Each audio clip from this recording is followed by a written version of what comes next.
কাকা, হ্যাঁ। কি একটা কথা বলবো বলছিলে তুমি? ও পঞ্চমুখিয়া কথাটা তো হুম হুম। মানে পঞ্চমুখিয়া মানুষের কথা বলবো বলছিলাম আমি। শালা কলমিয়া মানুষ। শালা পঞ্চমুখে কলমের মানুষ, শালা বাপের জন্মও শুনিনি যে। এ বাবা, তুমি বলো দেয়নি ব্যাখ্যা করে। তুই শুনু নাই?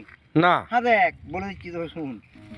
মোটামুটি তুই মন দিয়ে শুনবি, আমি তোকে বলে দিচ্ছি। হ্যাঁ, বলো।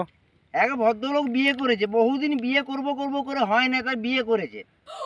বিয়ে 5টি তার ছেলে হয়েছে, মেয়ে একটিও হয়নি। No. তো সেই ছেলেগুলি, একটি হচ্ছে কানা, একটি হচ্ছে খোড়া, একটি হচ্ছে কালা, একটা বোবা, একটা খেপা। তারা 5টা পাই রকমের হইল।